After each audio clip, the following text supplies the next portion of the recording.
Welcome back to my YouTube channel. तो आज का मेरा टॉपिक है अर्थमेटिक प्रोग्रेशन, जिसे हम हिंदी में समांतर श्रेणी कहते हैं। ये एनसीईआरटी बुक का चैप्टर नंबर 5 है। तो चलिए हम स्टार्ट करते हैं कि सबसे पहले हम जानते हैं अर्थमेटिक प्रोग्रेशन क्या होता है। An arithmetic progression is a list of numbers in which each term is obtained by adding a fix number to the preceding term except the first term. तो यहाँ पे जो वर्डिंग्स लिखी हुई है इनको मैं आपको एक्सप्लेन करती हूँ कि आखिर ये होता क्या है। तो अर्थमेटिक प्रोग्रेशन एक लिस्ट ऑफ नंबर्स है, ठीक है, नंबरों की लिस्ट है। इसमें बहुत सारे नंबर्स हैं इन विच, जिसमें ईच टर्म, हर एक term, obtained by adding a fix number, जिसमें हर एक टर्म हमें मिलता है एक फिक्स्ड नंबर को ऐड करके टू द प्रीसीडिंग टर्म। अपने पीछे वाले टर्म पे एक फिक्स नंबर को ऐड करके हमें एक नया टर्म मिलता है except the first term, first वाले टर्म को छोड़ करके। तो इसको मैं एग्जांपल देके आपको समझाती हूँ। जैसे कि हमारी एपी है 2, 4, 6, 8, 10 हमने कर दिया, ठीक है। अब ये हमारी सीरीज कैसे बनी हुई है, ये हर एक टर्म में क्या है, एक फिक्स नंबर ऐड है। कौन सा फिक्स नंबर ऐड है, हमने देखा इनके बीच में क्या डिफरेंस है, इनके बीच में 2 का डिफरेंस है, इनके बीच में भी 2 का डिफरेंस है, यहाँ पे भी 2 का है, यहाँ पे भी 2 का डिफरेंस है।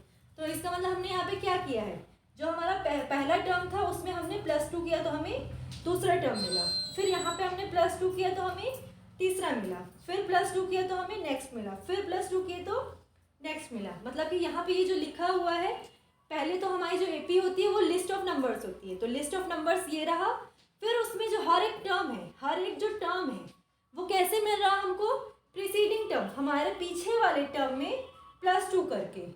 +2 का मतलब कि फिक्स नंबर।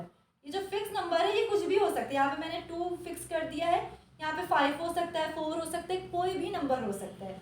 बस होना क्या चाहिए, ये सारे सेम होना चाहिए। ऐसा नहीं कि यहाँ पे 2 है, यहाँ पे 3 हो जाए, फिर यहाँ पे 4 हो जाए, ऐसा नहीं है। जो नंबर्स होते हैं, जो डिफरेंस होता है एक दो नंबरों के बीच में, वो सारे सेम होते हैं, ठीक है। तो ये होती है हमारी एपी। यहाँ पे दिया हुआ जो फिक्स नंबर है उसे हम कॉमन डिफरेंस कहते हैं। ये जो एपी में जो हमारा फिक्स नंबर होता है, जैसे यहाँ पे +2 है, 2 को हम फिक्स नंबर बनाए तो इसे हम कॉमन डिफरेंस को हम डी से डोनेट करते हैं, ठीक है। और पहले टर्म को हम ए से डोनेट करते हैं। तो ये तो रहा हमारा नॉर्मल एपी क्या होती है। अब एपी का जनरल फॉर्म क्या होता है, ए प्लस ए डी, ठीक है। पहले टर्म को हम ए कहते हैं, यहाँ पे मैं इरेज करके आपको एक्सप्लेन करती हूँ। जो हमारा फर्स्ट टर्म होता है उसे हम ए से रिप्रेजेंट करते हैं, दूसरा होता है ए प्लस डी, ठीक है। ये हमारा ए हो गया, ए को हम A1 कहते हैं। ए प्लस डी क्या होता है, A2 हो गया। ए प्लस 2D क्या होता है, A3। ए प्लस 3D क्या बनता है, A4। ऐसे ही ऐसे हम आगे बढ़ते जाएंगे, ए प्लस 4D तो A5 की वैल्यू। तो इस तरीके से ये हमारा जनरल फॉर्म है, उनकी वैल्यू हम ऐसे रिप्रेजेंट करते हैं, निकाल सकते हैं। इसको एक और, इनके एपी को एक और वर्डिंग्स में एक्सप्लेन किया गया है। An arithmetic progression is a sequence of number. एक अर्थमेटिक जो प्रोग्रेशन है वो नंबरों का सीक्वेंस है, such that the difference D, इस तरीके से जो डिफरेंस डी है बिटवीन 2 नंबर्स आर कांस्टेंट, 2 नंबरों के बीच में जो डिफरेंस है वो कांस्टेंट होता है। वही सेम एग्जांपल जैसे अभी यहाँ पे दिया मैंने, अभी आप दूसरा 1, 3, 5, 7, ये एक एपी सीरीज है। मान लीजिए इनके बीच में जो डिफरेंस है, ठीक है, जो डी है, यहाँ पे कितने का डिफरेंस है, 2 का, इनके बीच में भी 2 का, इनके बीच में भी 2 का। तो ये जो नंबर्स होते हैं ये क्या होते हैं, कांस्टेंट होते हैं। आई होप आपको ये समझ में आ गया होगा। तो चलिए मैं आपको बताती हूँ इसके कुछ और फॉर्मूले।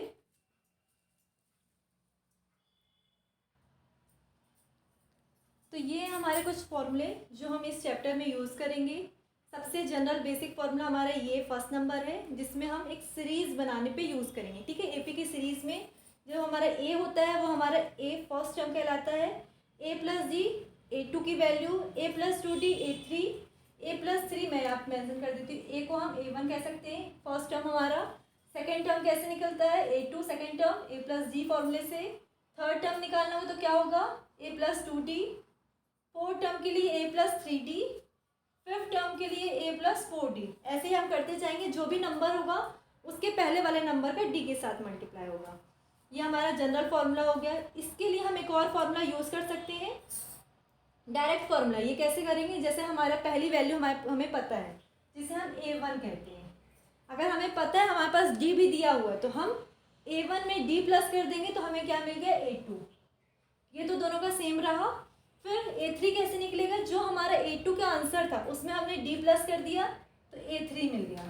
फिर A3 में D प्लस कर दिए तो A4 मिल गया। A4 में D प्लस कर दिए तो A5 मिल गया। आप ये दोनों में से कोई भी फॉर्मूला यूज़ कर सकते हैं। ये हुआ हमारे, ये फॉर्मूले हम यूज़ करते हैं वहाँ पे जहाँ पे हमें या तो AP फाइंड करनी होती है, टर्म्स दिए हुए हैं उनमें से हमें बताना है कि ये AP है कि नहीं है, या दो नंबरों में हमें पूरी AP क्रिएट करनी होती है। वहाँ पे हम ये दोनों फॉर्मूले से कोई भी फॉर्मूले को हम यूज़ कर सकते हैं। अब हमारे पास मान लीजिए कोई सीरीज़ है, उसमें हमें कोई लास्ट टर्म फाइंड करना है। ठीक है, लास्ट टर्म मतलब कि एग्जाम्पल ऐसे कोई नंबर दिए हुए हैं,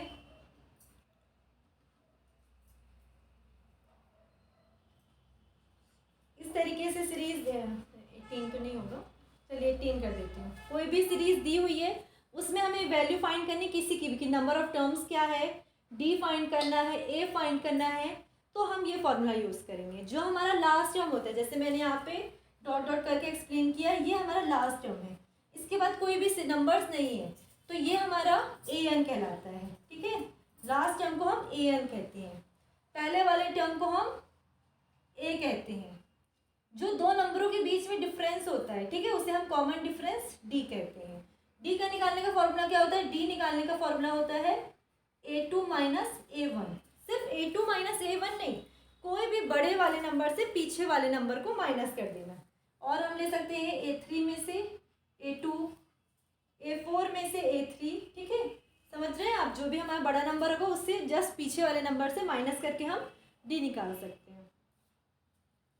अब यहाँ पे नेक्स्ट होगा कि हमारी सीरीज दी हुई है, उन्हें हमें ऐड करना है। अभी हमने ये जो तीन फॉर्मूले हैं, ये तीन फॉर्मूले हमें AP से रिलेटेड है, कि AP में कितने टर्म है, ठीक है, नंबर ऑफ टर्म्स कितने हैं, उनमें से किसकी कौन सी वैल्यू है, ये सब फाइंड करने के लिए हम ऊपर के फॉर्मूले यूज़ करते हैं। नेक्स्ट हमारा जो 4th नंबर का फॉर्मूला है, वो हम कहाँ यूज़ करेंगे, जहाँ पे हम सम की बात करें। सपोज जैसे ये हमारे पास AP है, तो इन सारे नंबरों का सम, इन सारे नंबरों का प्लस कितना होगा, तब हम ये फॉर्मूला यूज़ करेंगे। ठीक है, और एक इसी से जुड़ा एक और फॉर्मूला है जहाँ पे सम फाइंड करना है, लेकिन हमारे पास A और AN है, मतलब आपके पास कुछ ऐसी वैल्यूज़ है जहाँ पे पहला टर्म और लास्ट टर्म है और सम फाइंड करना है, तो हम ये वाला फॉर्मूला पुट कर सकते हैं।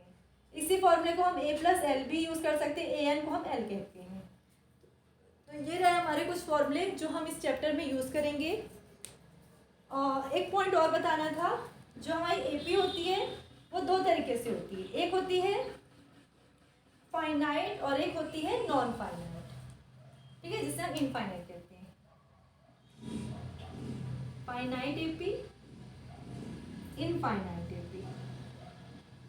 ये क्या होती है, ऐसी AP जिसमें लास्ट टर्म दिया हुआ है, जैसे कि 10, 20, 30 डैश डैश डैश डैश 100 कर दिया। तो जिस AP में लास्ट टर्म दिया हुआ है वो फाइनाइट AP होती है, और यही अगर हम लिखते 10, 20, 30 dot dot dot dot dot dot, ये हमें नहीं पता कहाँ तक जाएगी, तो वो हो जाती है इनफाइनाइट AP। आई होप आपको ये सब कुछ समझ में आ गया होगा।